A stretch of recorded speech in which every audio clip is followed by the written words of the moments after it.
London parliament లో అంతర్జాతీయ award దీనికోసం వెళ్ళిన చిరంజీవికి ఒక నిరాశ అయితే ఎదురైంది. అదేంటి అంటే యాక్చువల్లీ అది లండన్ గవర్నమెంట్ ఇస్తున్న అవార్డు కాదట. అక్కడ ఎవరైతే కొంతమంది లండన్ లో స్థిరపడిన వాళ్ళు లేకపోతే కొంతమంది చిరంజీవి ఫ్రెండ్స్ ఎవరైతే ఉన్నారో ఒక బ్రిడ్జ్ ఇండియా పేరిట చిరంజీవికి ఒక గౌరవం కల్పిస్తున్నట్టు లేకపోతే ఒక ఏదో అరుదైన ఒక రికార్డు లేకపోతే అవార్డు కల్పిస్తున్నట్టు వాళ్ళు ఈయన్ని అప్రోచ్ అయ్యారు. దానికి చిరంజీవి కూడా ఓకే అనుకున్నారు, హ్యాపీగా అక్కడికి వెళ్ళారు. అక్కడ తర్వాత మీట్ అయిపోయింది, ఆయన తిరిగి ఇండియా రావడం కూడా జరిగింది.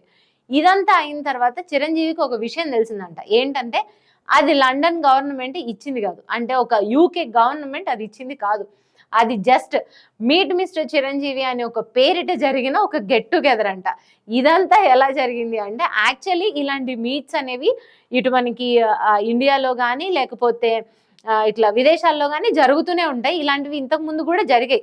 చిరంజీవి అనే కాదు, వేరు ఫేమస్ లీడర్స్ కానీ రాజకీయ నాయకులు కానీ ఎవరన్నా ఉన్నప్పుడు కొంతమంది ఇట్లా గెట్ టుగెదర్లు పెట్టి జనాలందరినీ ఒక చోట పెట్టి అక్కడ వాళ్ళు ఒక అవార్డు ఇస్తారు. ఎవరైతే రెస్పెక్టెడ్ రాజకీయ నాయకులు లేకపోతే మూవీ ఇండస్ట్రీ పెద్దలు ఉంటారో వాళ్ళకి ఒక గౌరవాన్ని అయితే కల్పిస్తారు. కానీ ఇది చిరంజీవికి వచ్చిన ఒక యూకే గవర్నమెంట్ వస్తున్న ఒక గ్రేట్ అవార్డ్ అనుకొని మొత్తం అంతా ఒక న్యూస్ అయితే స్ప్రెడ్ అయిపోయింది. అండ్ చిరంజీవి కూడా ఇదే అనుకున్నారంట. ఆయనకు మళ్ళీ ఇండియా వచ్చేదాకా కూడా తెలియదంట. ఇది యాక్చువల్లీ అక్కడ వాళ్ళు పెట్టుకున్న ఒక గెట్ టుగెదర్ మీట్ అంట. దానికి చిరంజీవి హాయ్ చెప్తే ఇంత, చిరంజీవి పక్కన కూర్చుంటే ఇంత, చిరంజీవితో ఫోటో దిగితే ఇంత, లేకపోతే చిరంజీవి శాలువా కప్పితే ఇంత అని ఒక డబ్బులు అయితే వసూలు చేశారంట. ఇదంతా చేసి ఒక ప్రోగ్రామ్ ని చేశారు. బ్రిడ్జ్ ఇండియా అనే దాని పేరుతో వాళ్ళు అప్రోచ్ అయ్యారు. చిరంజీవి గారు కూడా అదే అనుకున్నారు, అంటే ఇదేదో గవర్నమెంట్ ఇస్తున్న అవార్డే అనుకున్నారు. కానీ అక్కడికి వెళ్ళాక తెలిసింది ఏంటంటే పార్లమెంట్లో, యూకే పార్లమెంట్లో ఏదైనా హౌస్లో ఒక మనకు ఒక రెస్పెక్టెడ్ దానికి సంబంధించిన ఒక ఆడిటోరియం లాంటిది కానీ ఏదైనా బుక్ చేసుకోవాలంటే 2,40,000 నుంచి 5 లక్షల వరకు కడితే సరిపోతుందంట. అలా కట్టి ఆ హాల్ని బుక్ చేసుకోవాలంట. దానికి గవర్నమెంట్కి ఏం సంబంధం ఉండదు. ఫస్ట్ ఆఫ్ ఆల్ ఇలా ఎవరైతే ఈ బ్రిడ్జ్ ఇండియా పేరిట చిరంజీవి గారిని అప్రోచ్ అయిన వాళ్ళు ఉన్నారో వాళ్ళు దానికి 2 నెలల ముందే అడ్వాన్స్ పే చేసి వాళ్ళు ఆ హాల్ని బుక్ చేసుకోవడం అయితే జరిగిందంట.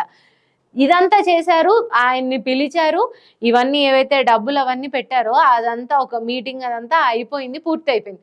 కానీ ఇది ఒకవేళ గవర్నమెంట్ చేస్తుంటే ఇది ఎంపీ పేరిట బుక్ చేయాలంట. 2 ఎంపీలు కంపల్సరీ దానికి హాజరవ్వాలంట. అక్కడ వీళ్ళందరూ హాజరైనప్పుడు లేకపోతే ఎవరైతే రెస్పెక్టెడ్ పర్సన్ ఉన్నారో ఆయనకి అవార్డు ఇచ్చేటప్పుడు 40 నుంచి 50 మంది వరకు కూడా జనాలు ఉండడానికి ఉండదంట. స్ట్రిక్ట్ 40 అంటే 40 మంది వరకు మాత్రమే అలౌడ్ ఉంటుందంట. కానీ మొన్న చిరంజీవికి ఇచ్చిన అవార్డులో అలా లేకుండే అనమాట. సో ఇదంతా ఏంటి అని ఒక రభస అయితే జరిగినట్టుంది. దాని నుంచి చిరంజీవికి తెలిసింది ఇది మొత్తం యూకే గవర్నమెంట్ ఇచ్చిన అవార్డు కాదు, ఇది జస్ట్ గెట్ టుగెదర్. దాని పేరు మీట్ మిస్టర్ చిరంజీవి అంట. ఇలా డబ్బులు వసూలు చేశారని ఆయనకి తెలిసింది. ఇదంతా ఆయన వెళ్ళొచ్చిన తర్వాత ఇట్లా ఆయన ట్విట్టర్ ఖాతాలో వేశారు. అండ్ ఈరోజు నిన్న యాక్చువల్లీ డియర్ ఫ్యాన్స్, మీరు ఎవరైతే నన్ను కలవడానికి వచ్చారో వాళ్ళందరికీ థ్యాంక్ యూ. కాకపోతే నాకు ఇప్పుడే తెలిసింది దీని అంతటికి వెనక ఇలా డబ్బులు కలెక్ట్ చేయడం ఒకటి జరిగిందంట. సో నన్ను కలవడానికి, మన మధ్య ప్రేమ ఆప్యాయతలను వెలగట్టడానికి డబ్బులతో కొలమానం లేదు. ఇలా ఎవరైనా చేస్తే అది నాకు అసలు నచ్చలేదు, నేను చాలా సీరియస్ అవుతున్నాను.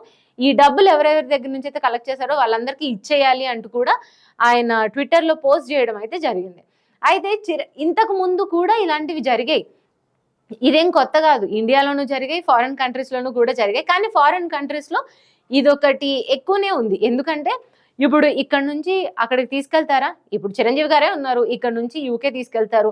అండ్ వాళ్ళు అక్కడ ఎక్స్పెన్సెస్ అన్నీ ఉంటాయి. అండ్ మళ్ళీ ఆయనకు ఒక అవార్డు ఇస్తారు, లేకపోతే ఆయన్ని చూడడానికి ఒకళ్ళు వస్తారు, ఒక హాల్ బుక్ చేయాలి, లేకపోతే అక్కడ ఫుడ్, ఇదంతా ఏది ఉంటుందో దానికి నిర్వాహకులు ముందు స్పాన్సర్స్ త్రూ వెళ్ళడం కానీ లేకపోతే ఇలా టికెట్స్ పెట్టి వసూలు చేసుకోవడం కానీ జరుగుతూనే ఉంటాయంట. కానీ ఇది చిరంజీవికి అంటే ఆయన ఎంత పెద్ద యాక్టర్, ఎంత రిప్యూటెడ్ మనిషి, సో ఆయనకి జరగడం ఇలా అదంతా చేయడం అయితే కొంచెం షాకింగ్ గానే ఉంది. చూడాలి మరి ఆ నిర్వాహకులు డబ్బులు వెనక్కి ఇచ్చేస్తారా లేకపోతే దీని మీద అప్డేట్గా చిరంజీవి గారు నెక్స్ట్ ఏం చెప్పబోతున్నారు అనేది అయితే చూడాలి.